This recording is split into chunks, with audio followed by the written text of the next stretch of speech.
말씀의 제목이 광야를 지나는 사람들입니다. 조금만 신앙생활을 하신 분이라고 한다면 이 말의 의미가 무엇인지 잘 알고 있습니다. 일반 사람들에게야 광야를 지난다, 이게 무슨 뜻일까 이렇게 여러 가지 생각을 할 수 있겠지만, 이제 성경에서 말하는 광야는 이 세상이라고 하는 것을 조금만 신앙생활을 했다고 하면 다 알고 있기 때문에 이 말씀의 제목을 들으시면서 금방 이해가 되실 것입니다. 광야를 지나는 사람들, 어떤 사람들을 가리켜서 광야를 지난다라고 표현할까? 다 아는 것이지만 두 가지로 나누어서 시간의 배분에 따라서 광야를 지나는 지금을 현재라고 표현을 한다면, 이 현재 광야를 지나고 있는 사람들은 과거가 있는 사람들이다 하는 것이에요. 이 과거가 있는 사람들, 어떤 과거냐? 예수 그리스도를 통하여서 구원의 은혜를 경험한 과거, 예수 그리스도로 인하여서 새로운 피조물 된 과거, 그래서 새로운 삶을 살아가는 사람들, 이런 사람들, 과거가 있는 사람들이 광야를 지나는 사람들이에요. 그런가 하면 또 다른 한편으로는 이 광야를 지난 현재로부터 미래가 있는 사람들이 광야를 지나는 사람들입니다. 어떤 미래입니까? 이 땅으로 끝이 아니고 영원한 복락이 있는 천국에 도달하게 될 것을, 그곳에서 영원토록 정착하여 살아가게 될 소망을 가진 사람들, 이런 사람들이 이제 광야를 지나는 사람들이다, 이렇게 이해를 하시면 되겠습니다. 그렇다고 한다면 이렇게 구원의 은혜를 경험한 과거가 있는 사람들과 영원한 복락이 있는 천국에 들어갈 소망을 가진 미래의 사람들, 이 두 사이에서 현재를 살아가는 이 광야를 지나는 사람들은 과연 어떻게 살아야 할 것이냐 하는 이 부분에 대하여서 오늘 사도 바울이 고린도 교회 성도들에게 답을 주고 있는 거예요.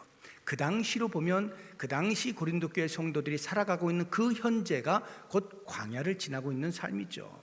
그 사람들에게 어떻게 이 광야를 지나야 될 것이냐 하는 이야기를 해주는 것이 본문의 말씀인데, 이것은 비단 그 당시에 고린도 교회 성도들뿐만 아니라 이 땅에서 살아가고 있는 모든 광야를 지나는 성도의 이야기일 뿐만 아니라 지금 이 우리의 이야기, 더 좁게 이야기하면 나의 이야기이기도 합니다. 그런 면에서 고린도 교회 성도들에게 들려졌던 이 바울의 교훈은 지금 이 시간 나의 귀에, 우리의 귀에도 들려져야 될 아주 중요한 말씀이다 하는 것을 기억하시면서 잘 들으시면 좋을 것 같아요. 세 가지를 제가 말씀을 드릴 것인데, 광야를 지난 사람들은 첫째로 성경의 역사를 통해서 배워야 합니다. 성경의 역사하면은 성경의 역사서가 많이 있는데 그 주인공이 누구예요? 이스라엘 백성들이죠. 이스라엘 백성들을 중심으로 해서 성경이 쭉 쓰여지지 않습니까? 물론 신학적으로 이야기하면 예수 그리스도가 중심이십니다만, 이 성경이 쓰여지고 있는 무엇을 중심으로 쓰고 있느냐 할 때 이스라엘 백성들이죠. 이 이스라엘 백성들의 삶을 보게 되어지면 우리가 잘 아는 것처럼 광야의 삶을 40년 동안 살죠. 그런데 그 광야의 삶을 그들의 시선에서 현재라고 보아질 때 그들이 경험한 과거가 있죠. 뭡니까? 출애굽이죠.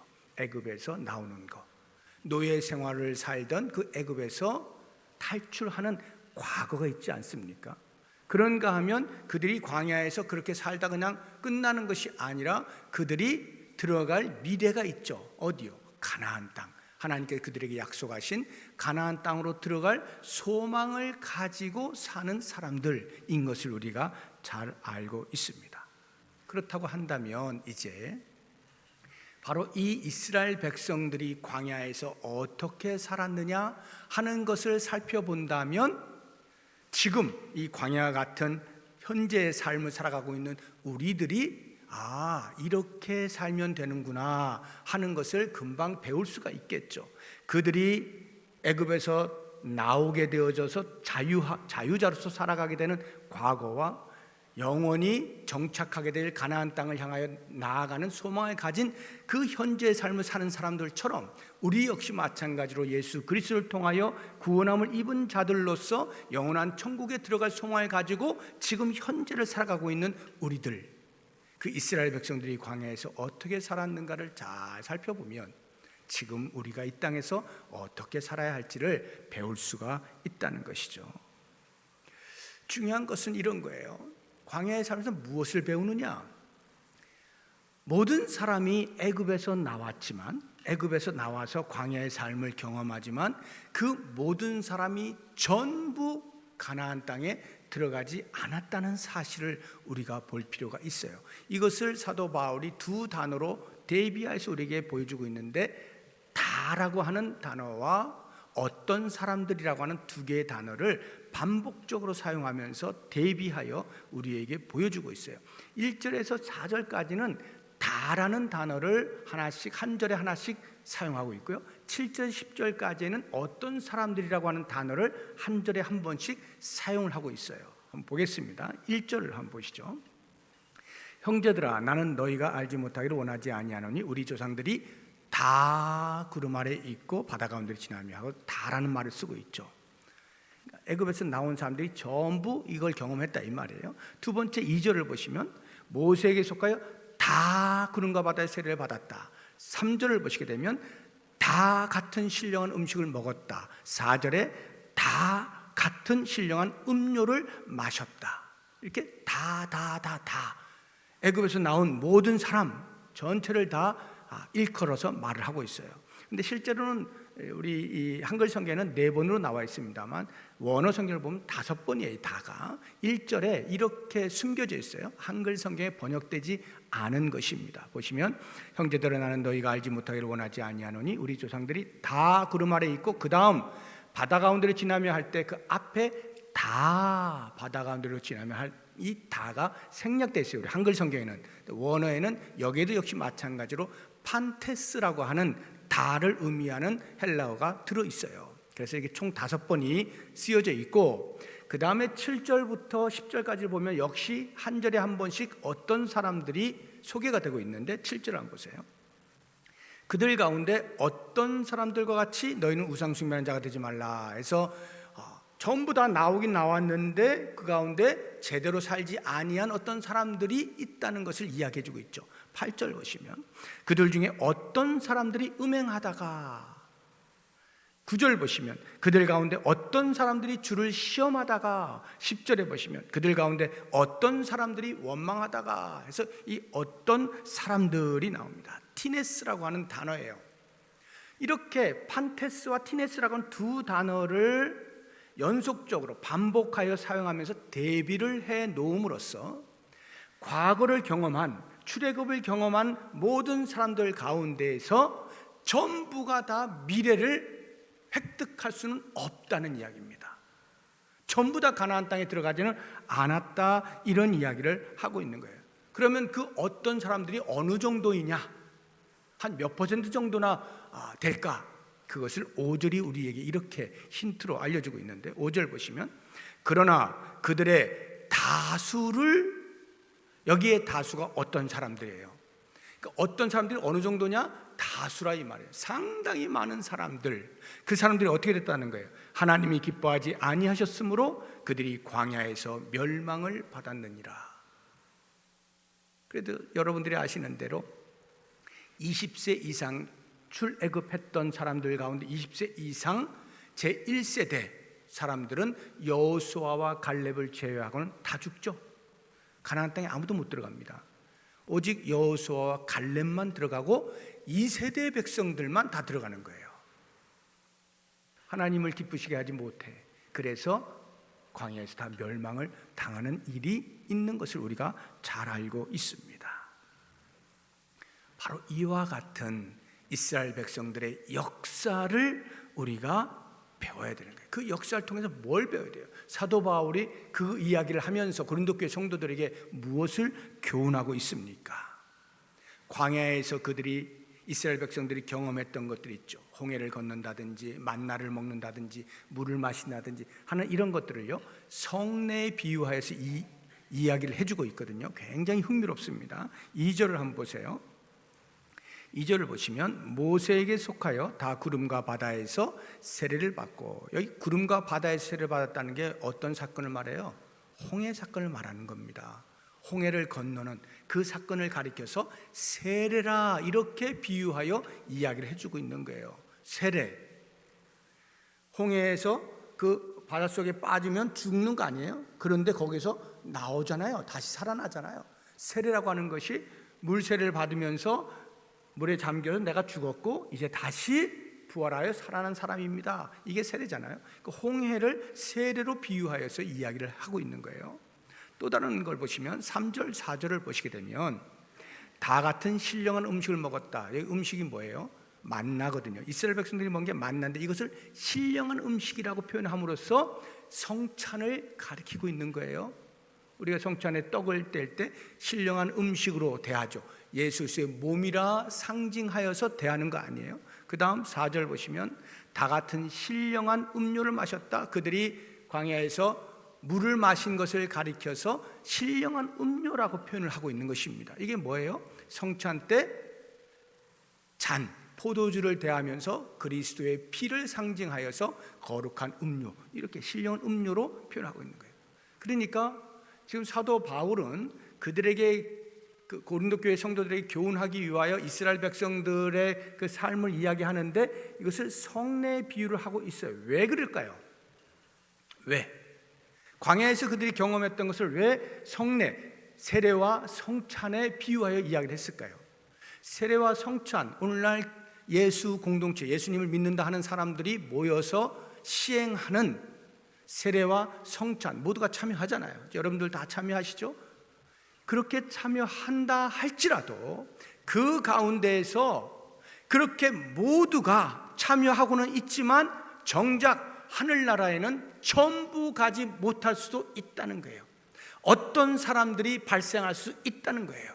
다수가 들어가지 못하는 경우가 생길 수 있다는 이야기를 해주고 있는 거예요. 바로 그 부분을 사도 바울이 고린도 교회 성도들아, 이스라엘 백성들의 역사를 보아라. 이러한 일이 있지 않느냐. 너희 가운데서도 이렇게 될 수가 있으니 이 이스라엘 백성들의 역사를 본보기로 삼아라. 이렇게 교훈을 하고 있는 거예요. 그 본보기 6절 한번 보십시오. 이러한 일은 우리의 본보기가 되어 우리로 하여금 그들이 악을 즐겨한 것 같이 즐겨하는 자가 되지 않게 하려 함이니 본보기가 되고 있죠. 11절도 보시면 그들에게 일어난 이런 일은 본보기가 되고 또한 말세를 만난 우리를 깨우치기 위하여 기록되었느니라 해서 이 본보기를 이야기해 주는데, 여기에 본보기는 이 우리 개역 개정 성경 이전에 개역 한글 성경을 가지고 있을 때 이 본보기는 거울로 번역이 되어 있었어요. 거울. 여러분 거울을 보시죠. 거울을 보면 왜 봅니까? 무엇인가 잘못된 것이 없을까 고치기 위하여 보는 거 아니겠어요? 뭐 거기 앞에 서서 내가 이런 사람이 이거 뽐내려고 거울 보는 사람 거의 없죠. 가끔 뭐 있을 수는 있겠지만 대부분의 사람들은 혹시 내가 옷 매무새가 뭐 잘못되었을까, 또 이렇게 뭐 식사하고 나면 거울을 보면서 이 사이에 뭐가 끼지 않았을까, 뭐 이런 거 보는 거 아닙니까? 그걸 보면 그 다음 어떻게 해요? 당연히 고쳐야 되겠죠. 고쳐야 돼요. 고치지 않을 바에는 굳이 거울을 볼 필요가 없는 것이죠. 그렇다면 잘못된 것을 고치는 것으로서의 거울, 그 본보기라고 하면 이 본보기는 우리가 흔히 이야기하는 반면교사가 되는 거죠. 반면교사. 그대로 따라할 무엇이 아니라 그렇게 하면 안 된다는 것을 배우는 무엇. 이 본보기를 사도 바울이 고린도 교회 성도들에게 이야기를 해주고 있는 것입니다. 그렇다고 한다면 이제 광야의 삶을 사는 고린도 교회 성도들, 아니 우리들에게 사도 바울이 무엇을 이야기를 할까? 이제 두 번째 넘어가 보겠습니다. 그 본보기의 교훈이라고 하는 것, 그게 12절에 나오는데요. 이렇게 표현하고 있죠. 그런즉 선줄로 생각하는 자는 넘어질까 조심하라.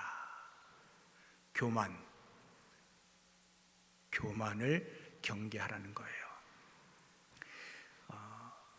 이스라엘 백성들이 광야의 삶을 살면서 교만할 일이 무엇이 있었을까 생각할지 모르겠지만 상당히 그들이 넘어질 일들을 많이 한 것입니다. 애굽에서 나왔으니 이제 우리가 자유인이 되었으니 이제 우리 마음대로 살아도 돼라고 하는 착각을 하면 안 된다는 거예요. 가나안 땅에 들어갈 사람이라고 하는 사실을 잊어서는 안 되는 거예요. 광야의 삶을 살 때는 항상 과거를 생각하면서 그것으로 인하여 나는 이제 내 마음대로 살아야 돼가 아니라 미래에 들어갈 그곳에 합당한 자로 준비하는 기간으로 삼을 수 있어야 되는 거예요. 그런 의미에서 선줄로 생각하는 자, 구원받았다고 생각하는 자 넘어질까 조심해야 하는 겁니다. 그럼 이스라엘 백성들이 실제로 넘어진 것들이 뭐가 있을까? 사도 바울이 한 4가지 정도를 우리들에게 이야기를 해주고 있죠. 그 첫 번째가 우상 숭배예요. 7절을 보세요.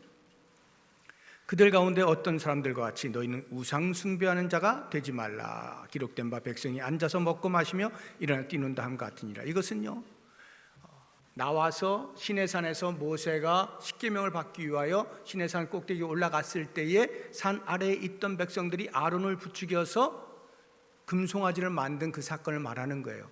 금송아지를 만들어 놓고 이 금송아지가 우리를 애굽에서 나오게 한 여호와 신이다 이렇게 하면서 그 주변으로 앉아서 두루두루 번제와 화목제를 드린 다음에 먹고 마십니다. 그리고 일어나서 그 주변으로 빙빙 돌면서 뛰어 놉니다. 제의식을 하는 거예요. 그러면서 그 금송아지를 마치 그들이 섬기는 여호와 하나님인 것처럼 착각을 하는 우상 숭배의 죄를 범하게 된 것이죠. 그래서는 안 된다 하는 거예요. 이스라엘 백성이 그런 실수를 저지른 거예요. 두 번째 실수가 뭡니까? 8절에 나오죠.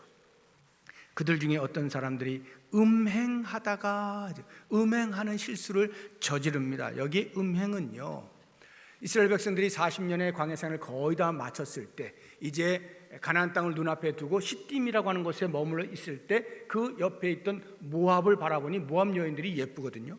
그 모압 여인들과 음행을 하는 것입니다. 그러면서 그들이 섬기는 바알볼을 함께 섬기게 되는 죄까지, 우상숭배까지 더불어서 죄를 짓는 우를 범하게 되어지죠.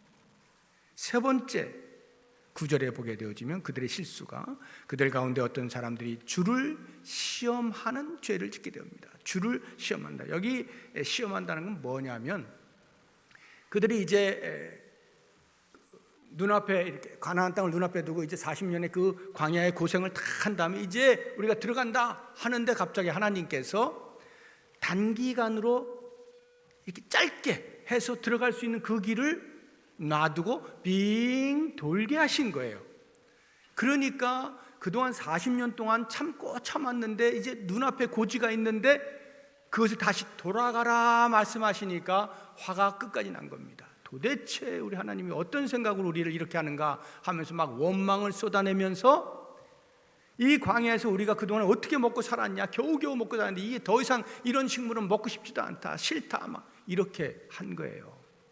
실제로 하나님께서 먹는 것 때문에 그들을 줄여 죽게 하신 적이 한 번도 없죠. 다 먹고 살게 하셨어요. 그런데도 불구하고 그들이 이제 원망하면서 하나님을 시험하는 거예요. 하나님이 또 우리를 먹여 살리실까? 이렇게 삥 돌게 하시는데 계속 우리를 인도하실 것인가? 한번 두고 보자. 이런 마음으로 원망을 막 쏟아낸 겁니다. 이러한 시험에 대하여서 그들이 실패를 하게 되어지죠. 그리고 마지막 네 번째로 그들의 실패는 10절을 보게 되면 그들 가운데 어떤 사람들이 원망하다가 이렇게 되죠. 원망. 이 원망하는 것은 어느 한 사건만을 이야기할 수가 없어요. 왜냐하면 광야 40년 동안에 그들이 원망을 쏟아낸 것은 한두 사건이 아니에요. 계속 반복하여서 원망하고 하나님이 해결해 주시면 또 그 다음 어떤 일이 만나게 되었을 때 또 원망하고 원망을 끊임없이 하는 이러한 40년 광야의 삶이었어요. 때로는 모세에게 원망하기도 하고, 때로는 이런 환경이 도대체 이게 뭐냐 하고 원망하기도 하고, 때로는 하나님 왜 도대체 우리를 이 광야로 나오게 해가지고 줄여 죽게 만듭니까? 목말라 죽게 만듭니까? 뭐 어떻게 죽게 만듭니까? 계속 모세에게, 환경에, 하나님께 끊임없이 원망을 쏟아내는 이스라엘 백성들이었죠. 이렇게 이스라엘 백성들은 광야에서 하나님만 신뢰하고 순종하여서 그 뜻을 이루어드리면서 가나안 땅으로 가지 못하고 끊임없이 넘어지는 그러한 우를 범한 거예요. 그런 것처럼 사도 바울의 눈에 고린도 교회 성도들이 마치 이스라엘 백성들처럼 그런 실수들을 하고 있다는 것을 감지한 것입니다. 소식을 통하여서. 그래서 그것을 경고의 메시지로 지금 던지고 있는 거예요. 그 고린도라고 하는 도시는 항구 도시예요. 굉장히 무역이 발달했고 많은 사람들이 모여 있어요. 항구 도시의 특징이 있지 않습니까? 거기에 아프로디테라고 하는 미의 여신 그 신전이 있어요. 그 미의 여신을 섬기는 거예요. 뭐 미의 여신 한 명이 아니에요. 다른 많은 신들이 그 고린도 교회 그 도시 안에 같이 있어요. 그러면 그 고린도 교회 성도들도 예수를 영접하기 전, 복음을 받아들이기 전에는 다 그런 신전에서 한두 번씩은 전부 우상을 숭배하거나 했던 경험이 있던 사람들이에요. 그러니까 그 사람들이 예수를 믿어서 교회 공동체 안에서 새로운 삶을 시작했다 할지라도 그들의 옛 성품들이 그대로 남아 있어서 그렇게 신전을 찾아가는 일들이 빈번하였던 거예요. 옛 친구들이 거기에 다 있으니까 그 친구를 만나러 신전을 가기도 하고요. 또는 그 고린도 도시에서 2년에 한 번씩 있었던 어떤 운동회 같은 걸 할 때 그 운동회에 후원하는 사람들이 신전에서 먼저 한번 제사를 드리고 그리고 음식들을 쫙 나눠주니까 그 음식들을 먹고 하면서 자연스럽게 또 신전을 접하게 되어지고요. 그런가 하면 길드라고 하는 노동조합이 그 당시 있었는데 그 조합원들이 잘 되기를 바라는 마음으로 신전에다 또 제사상을 차려놓고 다 섬기고 그리고 그것을 조합원 식구들 다 모아놓고 같이 나눠 먹고 하는 이런 일들. 그러니까 그 고린도 교회 성도들은 예수를 믿는다 하더라도 그런 우상에게 절하는 그런 신전을 접하는 일이 빈번했던 거예요. 사도 바울이 그거 듣는 거예요. 그것이 단순히 우상 숭배로만 끝나지 않냐. 그 우상 숭배 미의 여신 아프로디테를 섬기다 보니까 그 속에서 제사 의식 가운데의 한 절차로서 거기에 신전에 섬기고 있던 성창들, 이런 성창들과의 성관계도 그냥 하는 거예요. 이런 것들이 복합적으로 고린도 교회를 어지럽히고 있었던 소식을 듣게 되어진 사도 바울이 이 이스라엘 백성들의 광야에서의 그 실수들을 그대로 보는 듯하여 고린도 교회 성도들에게 경고의 메시지를 던지는 거예요. 선줄로 생각하지 말고 넘어질까 조심해라. 너희가 예수를 믿어서 구원받았다고 해서 그냥 아무렇게나 막 살아도 되는 것이 아니다. 옛날에 살던 그대로 똑같이 반복하여 산다고 해서 그것이 구원받을 수 있는 것은 아니다. 잘 살지 않으면 너희들 이스라엘 백성들 꼴난다 이 말이에요. 가나안 땅 못 들어가는 수가 있어. 천국에 들어가지 못하는 수가 있어. 이렇게 경고의 메시지를 주고 있는 거예요. 그런가 하면 광야에서의 삶이 또 하나의 위험이 있는데 그것은요, 광야가 쉽지 않잖아요. 어려운 곳이잖아요. 사람이 일상적으로 사는 것이 만만치 않은 것이란 말이죠. 그러니 자연스럽게 어렵겠죠. 힘든 삶을 살게 되어지는 거예요. 그러니까 낙심을 하게 되어질 일이 빈번한 거예요. 한편으로는 하나님을 온전히 섬기지 못하는 그런 실수, 죄를 짓게 되어지는 일이 있는가 하면 또 다른 한편으로는 삶이 너무 힘들어서, 광야의 삶이 너무 힘들어서 낙심하게 되어질 일이 벌어지게 될 터이니 사도 바울이 그들에게 권면하는 것이 낙심하지 말라는 거예요. 하나님이 도우신다는 것이죠. 그것이 13절의 말씀이에요. 한번 보세요. 사람이 감당할 시험 밖에는 너희가 당한 것이 없나니 오직 하나님은 미쁘사 너희가 감당하지 못할 시험 당함을 허락하지 않으신다. 이렇게 이야기하고 있잖아요. 우리가 감당하지 못할 시험을 일부러 주셔서 넘어지게 만드시는 분이 아니시다 하는 거예요. 주님은 우리를 도우시는 분이시지 우리를 넘어뜨리려고 하시는 분이 아니심을 꼭 기억해라 하는 것이에요. 광야의 삶을 사는 사람들이 반드시 기억해야 될 내용입니다. 우리가 이 성경의 인물들 가운데서 대표적으로 시험하면 바로 튀어나오는 인물이 있잖아요. 욥 같은 사람 보세요. 욥을 하나님께서 사탄에게 그래 한번 시험해봐라 하고 허용을 하실 때 그 믿음 좋은 욥을 넘어뜨리는 것을 목적하여 하나님이 허용을 하셨을까요? 아니죠. 결코 아닙니다. 당대 완전한 자, 의인으로 불려지는 그 욥에게도 아직은 믿음이 설익은 부분이 있어. 아무도 모른다 할지라도 하나님은 아셔서 그 사탄의 다른 목적으로 욥을 무너뜨리려고 하는 목적으로 시험한다 할지라도 하나님은 그 허용을 통하여서 오히려 믿음을 더 단단하게 만드시는 목적을 가지고 허용하신단 말이죠. 그래서 우리가 보게 되면 욥이 참으로 어려운 시험의 기간들을 지나지만 결국에 나중에 어떻게 돼요? 내가 귀로만 배웠사오나 귀로만 들었사오나 이제는 눈으로 배움나이다 하는 신앙의 성숙을 이뤄내지 않습니까? 이것이 하나님의 목적이에요. 시험을 주실 때 넘어뜨리고자 하심이 아니라 오히려 더 강하게 하시기 위한 목적, 우리를 도우신다 하는 것 잊지 말아야 돼요. 뭐 욥뿐만이 아니죠. 아브라함의 경우에도 그 100세에 낳은 아들을 말이죠, 바치라 할 때 얼마나 큰 시험이에요. 그런데 하나님께 그것을 통해서 아브라함의 믿음을 무너뜨리려고 그 시험을 주신 것이 아니죠. 오히려 그것을 통해서 내가 이제야 하나님을 경외하는 줄 내가 알겠노라 하시면서 그의 믿음을 인정해 주시는 수준으로까지 오르게 하시기 위하여 그 시험을 주시는 거 아니에요? 그 시험을 잘 통과함으로써. 요셉은 안 그런가요? 요셉이 얼마나 어려운 그 옥살이를 합니까? 생각지도 못한 과정을 통해서. 그러나 결국에는 이스라엘 민족을 구원하는 통로로 사용하시는 것을 목적하여서 그 앞에 시험을 놓으시는 거잖아요. 다윗은 안 그런가요?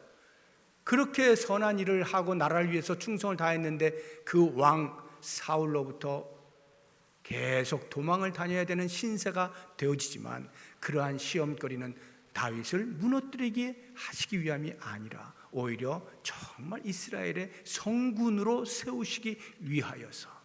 결국 그가 그렇게 되지 않습니까? 그러니까 우리 하나님은 우리들에게 시험을 펼치실 때, 광야에서 여러 가지 많은 시험들을 만나게 되어질 때 그것이 우리로 넘어지게 하시기 위함이 전혀 아니라는 거예요. 오직 우리로 하여금 세워지게 하는 목적을 가지고 시험을 두시는 거예요.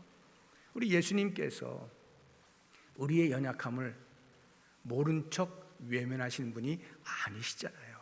히브리서 4장 15절에 보면 이렇게 말씀하고 있어요. 우리에게 있는 대제사장 예수님은 우리의 연약함을 동정하지 못하실 이가 아닙니다. 우리의 연약함을 보고도 시험 당해서 막 지치고 피곤하고 쓰러지고 넘어지려고 하는 동안에도 어떻게 하나 보자 이러시는 분이 아니란 말이에요. 우리의 연약함을 동정하시는 분이시다 하는 것 꼭 기억을 해야 되는 것이죠. 그러면 그것을 끝나느냐? 아닙니다. 그 다음이 있어요. 13절 뒷부분을 보세요. 시험 당할 즈음에 또한 피할 길을 내사 너희로 능히 감당하게 하시네. 피할 길을 내셔서 감당하게 해 주시는 분이셔요. 이스라엘 백성들을 보세요. 홍해를 만나잖아요. 더 이상 피할 길이 없잖아요. 앞에는 홍해고 뒤에서는 바로의 군대가 쳐들어오니 진퇴양난 아닙니까? 죽었죠. 그런데 하나님이 어떻게 하셔요? 밤새 동풍을 불게 하셔서 그 홍해에 어마어마한 물을 다 말리시고 양쪽 벽을 세워버리시잖아요. 그리고는 건너가게 만드시지 않습니까? 피할 길을 내주시는 거예요. 그들이 하나님을 시험한답시고 원망을 쏟아내면서 그 돌아간 것에 대해서 막 원망을 할 때 하나님께서 벌로서 불뱀을 보내시잖아요. 얼마나 많은 사람들이 죽어갑니까? 그때 그것으로 끝나지 않죠. 하나님께서 다시금 그들에게 피할 길을 내시잖아요. 노스로 만든 뱀의 형상을 장대에 달아 높이 세워라. 그것을 본 자는 다 고침을 받을 것이다 해서 피할 길을 내주시지 않습니까? 우리가 잘 아는 다니엘의 세 친구 사드락, 메삭, 아벳느고 풀무불에 들어갈 수밖에 없는 상황이 되어버렸죠. 안 그러면 믿음을 변절해야 되는데 그들로서는 그렇게 할 수는 없고 차라리 죽어버려야 되겠다 하고 풀무불 속에 들어가잖아요. 그들 앞에 놓여진 시험, 하나님께서 어떻게 피할 길을 주십니까? 오히려 그 풀무불 안이 안전하게 만들어 주시잖아요. 들어가자마자 불에 다 죽어버려야 될, 녹아버려야 될 그 인생인데 그 풀무불 안에서 오히려 하나님께서 보호하여 주셔서 모든 사람이 죽었다라고 하는 그 자리에서 함께 거닐면서 머리털럭 하나 타지 않는 놀라운 보호하심을 받지 않습니까? 우리 주님께서 우리를 그렇게 보호하시고 그렇게 우리를 도우시는 분이라고 하는 것을 히브리서 2장 18절에서 이렇게 표현하고 있습니다. 그가 시험을 받아 고난을 당하셨은즉 시험 받는 자들을 능히 도우실 수 있느니라. 이미 주님께서 우리보다 먼저 시험을 당하시면서 인간이 당할 시험이 어떤 것임을 잘 아시고 도우시는 분이시다. 그래서 하나님께서 우리를 구원하시고 그 구원을 완성하기까지 어떻게 하시는지 빌립보서에서 이렇게 이야기하고 있어요. 2장 12절 13절인데요. 그러므로 나의 사랑하는 자들아 너희가 나 있을 때뿐 아니라 더욱 지금 나 없을 때에도 항상 복종하여 두렵고 떨림으로 너희 구원을 이루라. 여기 너희 구원을 이루라라고 하는 것은 너희들이 구원을 획득해라, 쟁취해라 이 뜻이 아니에요. 구원을 이루라. 주님께서 이루어 놓으신 그 구원을 이루어 가라, 완성시켜 가라 이 말이에요. 그 완성시켜 가는 과정 속에 있는 것이 광야 아닙니까? 그 광야를 지나는 동안에 하나님이 어떻게 하실 것이냐? 13절 보시면 이렇게 표현하고 있어요. 너희 안에서 행하시는 이는 하나님이시니 자기의 기쁘신 뜻을 위하여 너희에게 소원을 두고 행하게 하실 것이다. 하나님께서 함께 하신단 말이에요. 도우신다는 말이에요. 보호하시고 지키신다는 말이에요. 시험 당할 즈음에 피할 길을 내주신단 말이죠. 넉넉히 감당할 수 있도록 해주신다 하는 이야기입니다.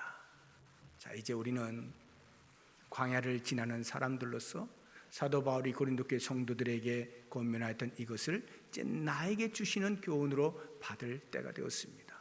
오늘 말씀을 한번 종합해서 생각을 해보세요. 한편으로는 불안감이 생길 수가 있어요. 구원을 받았는데 그 구원을 완성하기까지 혹시 가는 과정 속에서 잘못되어져서 구원을 못 받는 경우도 있다는 말인가? 라는 생각이 들겠죠.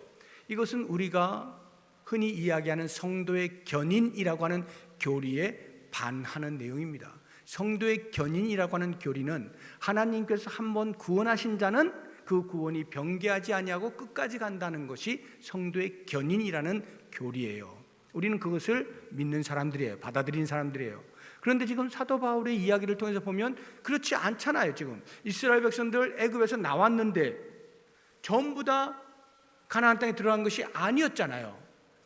고린도 교회 성도들을 향하여 바울이 지금 권면을 하는데 너희들도 그렇게 될지 모르니 조심해라 이렇게 이야기하는 것은 너희가 비록 예수 그리스도를 믿어서 구원을 받았지만 그 과거에 있었던 그 구원이 미래에까지 완성에 이르기까지 가는 과정 속에서 잘못하면 안 될 수도 있다 이 이야기를 하는 것 아니에요. 그래서 좀 불안하단 말이에요. 그런데 바울이 지금 이야기하고 있는 것은 그 성도의 견인 교리에 대하여서 반대를 이야기하고 있는 것이 아니에요. 너희들 구원 못 받을 수 있으니까 조심해 이 이야기를 하고 있는 것이 아닙니다. 오히려 이 구원을 이루어가는 이 광야를 지나는 사람들, 성화의 삶을 사는 사람들, 이 성화의 삶을 어떻게 살아야 하느냐 하는 성화적 성격을 우리에게 명백하게 말해주고 있는 거예요. 다시 말하면 구원을 받았다, 과거에 구원을 받았다라고 하는 이 구원의 확신은 그래서 이제부터는 마음대로 살아도 어차피 나는 천국에 갈 거야 라는 방종을 주고 있는 것이 아니라 이 구원의 확신 오히려 전력 질주를 유발해 주는 것이다. 이것을 가르쳐 주는 거예요. 그러면 생각해 보세요. 예수를 내가 믿었어요. 정말로 예수 그리스도가 나의 구세주인 것을 내가 고백하고 그 그리스도의 구원의 계획 속에 생명책에 내 이름이 기록되었어요. 그런 사람은요 어떠한 경우에도 방종으로 살지 않습니다. 어떠한 경우에도 비록 살아가는 삶의 그 성숙의 정도가 사람마다 개인적 차이가 있을런지 몰라요. 조금 더디 가는 사람이 있고 좀 빨리 가는 사람이 있고 이런 차이가 있을런지 몰라도 방종하여 스스로를 죄악 가운데 놓아두고 아무렇게나 막 사는 이런 사람은 절대 없어요. 반드시 성숙을 향하여 노력하게 되어 있다 이 말이에요. 그러면 여기 이스라엘 백성들 가운데 가나안 땅에 못 들어간 사람들 뭡니까? 너희들 이거 넘어질까 조심해라. 넘어지는 사람들이 있다는 것은 뭡니까? 그것은요, 이런 거예요. 예수님께서 공동체 안에 알곡과 가라지가 함께 있으니 혹시 알곡이 다칠까 가라지를 뽑으려고 하지 말아라. 그냥 놔두면 나중에 다 나누어진다 하는 말씀 하시잖아요. 이 알곡과 가라지, 가라지 나중에 뽑혀서 불에 태워질 가라지인데 그 가라지가 지금 어디 있다는 거예요? 현실 속에서 공동체 안에 있다는 말이에요. 신앙 공동체 안에 가라지가 있을 수 있다는 말. 이 말의 의미는 뭐냐 하면 겉으로 볼 때는 예수를 믿는 사람처럼 보여요. 겉으로 볼 때는 신앙 고백을 하는 사람처럼 보여요. 그런데 실제로는 그리스도의 구원과 아무런 관계가 없는 껍데기만 있는 사람, 흉내만 내고 있는 사람, 명목상 그리스도인, 이런 사람들이 이 현재 속에서는 얼마든지 있을 수 있다는 것을 우리가 염두에 둬야 돼요. 바로 그런 사람들에 대한 이야기인 것이죠. 진정으로 그리스도의 그 십자가의 피로 인하여 구속의 은혜를 입은 사람은요, 결코 구원이 중도에 변개되어지는 일은 없어요. 반드시 완성으로 갈 텐데 그 완성으로 가는 길이 계속하여 성숙으로 나아가게 되어 있다 하는 것입니다. 왜냐하면 우리의 생명을 보시게 되면 아이가 태어나잖아요. 그러면 그 아이가 어떻게 해요? 자라나게 되어 있잖아요. 만약 자라나지 않으면 그건 죽은 거예요. 자라나지 않으면 죽은 겁니다. 생명은 반드시 자라나게 되어 있어요. 그런데 우리 육체의 생명이라고 하는 것은, 육체는 자라남에 한계가 있어요. 그리고 그 다음부터는 퇴화하죠. 그 다음 퇴화해요. 그리고 죽음으로 이르게 되어집니다. 우리 육체는 그렇게 되지만 우리 영혼의 생명은 어떻습니까? 육체가 다하기까지, 생명이 다하기까지 이 영혼의 생명은 계속 자라나는 거예요. 계속 자라나게 돼 있어요. 그래서 30대보다 40대가, 신앙생활을 똑같이 한다라고 가정을 했을 때 30대보다 40대가 훨씬 더 성숙한 모습을 보이게 되어 있고요, 40대보다는 50대보다는 70대가 훨씬 더 성숙한 영혼의 생명이 점점 더 풍성한 모습을 갖추게 되어 있어요. 이게 예수 믿는 사람의 특징이에요. 저는 그래서 이 시편 기자의 고백을 너무나 좋아하는데요. 우리 시편 한번 보겠습니다. 92편 12절 이하인데, 의인은 종려나무같이 번성하며 레바논의 백향목같이 성장하리로다. 이는 여호와의 집에 심겼으며 우리 하나님의 뜰 안에서 번성하리로다. 그는 늙어도 여전히 결실하며, 여기 늙어도는 육체가 늙는 것을 말하는 거예요. 늙어도 여전히 결실한다는 것은 영혼의 결실을 말하는 거예요. 진액이 풍족하고 빛이 청청해요. 늙으면 주름살이 생기는 것이고 처지는 것이, 이건 당연한 거예요. 그런데 여기 지금 결실하고 진액이 풍족하고 빛이 청청하다는 말이 뭐예요? 그 영혼이 그러하다는 거예요. 영혼의 생명은 끝이 없어요. 우리의 육체 생명이 다하기까지 계속 자라나는 거예요. 이게 생명의 특징이에요. 예수 믿는 사람은, 구원의 은혜를 입은 사람은 반드시 완성에 도달하기까지의 모든 전 과정이 다 이렇게 성숙으로 나아가게 되어 있는 거예요. 저는 이러한 말씀에 의하여서 제 삶을 돌아볼 때, 저는 지금보다 제가 70대, 80대 만약 계속 산다면 70대, 80대가 훨씬 더 신앙적 성숙을 이룰 것에 대한 소망이 있고 기대가 있어요. 더 빛이 청청하고요, 육체는 좀 쭈글쭈글해지더라도 말이죠, 영혼의 생명이 더 생명력 있게 번성하는 이러한 기대가 있다 이 말이에요. 어린 아이가 태어나면 어떤 부모가 어떻게 교육하느냐에 따라서 그 아이의 성장하는 내용이 달라지잖아요. 훌륭한 부모가 그 자녀를 위하여 기도하면서 모든 것을 잘 살펴서 바르게 양육되어 줄 수 있도록 애를 쓰면 그 아이는 잘 자라나게 되겠죠. 그런데 우리의 아버지가 어떤 분이에요? 하나님 아버지는 완벽하신 분이에요. 육체의 부모는 아무리 자녀에게 잘하려고 해도 한계가 있어요. 육체의 부모 자체가 갖는 완벽함에 한계가 있기 때문에 마음과 달리 잘 못할 수도 있어요. 그러나 완벽하신 우리 하나님이 우리를 보살피시고 우리를 도우시고 할 때에는 우리의 삶이 어떠할 것임이 너무나 확연하죠. 그렇기 때문에 우리가 이 광야의 삶을 사는 동안, 광야를 지나가는 동안에 우리가 할 유일한 것은 은혜의 보좌 앞에 나아가는 거예요. 힘드십니까? 지치십니까? 낙심됩니까? 무엇인가 무기력해져 버렸습니까? 그때 어떻게 해요? 은혜의 보좌 앞에 나아가기만 하면 돼요. 그러면 우리 주님께서 우리에게 이렇게 은혜를 베푸셔요. 히브리서 4장 16절입니다. 그러므로 우리는 긍휼하심을 받고 때를 따라 돕는 은혜를 얻기 위하여 은혜의 보좌 앞에 담대히 나아갈 것이다. 은혜의 보좌 앞에 나아가는 모든 자들에게 주님께서는 때를 따라 돕는 은혜를 베푸신다 하는 것입니다. 때를 따라 돕는 은혜, 이것이 우리가 광야를 지나면서 얼마든지 버틸 수 있고 견딜 수 있는 원동력이 되는 거예요. 이제 기억하십시오. 우리가 성경의 역사를 통해서 배웁니다. 이스라엘의 역사를 통해서 배웁니다. 그리고 그 배우면 크게 두 가지가 있는데, 하나는 교만하지 않는 거예요. 죄를 짓지 않는 거예요. 하나님께 대하여 불신앙하지 않는 거예요. 그리고 또 다른 하나는 낙심하지 않는 거예요. 세상이 아무리 힘들고 어려워도 낙심하지 않는 거예요. 피할 길을 내시는 주님을 의지하는 거예요. 때를 따라 돕는 은혜를 사모하면서 주 앞에 나아가면 언제든지 주님은 우리를 도우시는 거예요. 이렇게 하면서 우리 앞에 놓여져 있는 미래에 들어가게 될 영원한 복락, 천국을 소망하시면서 이 광야를 지나는 동안에 믿음으로 잘 지나가셔서 우리 앞에 펼쳐져 있는 엄청난 천국의 상을 모두가 받아 누리실 수 있기를 주님의 이름으로 축복합니다. 기도하겠습니다.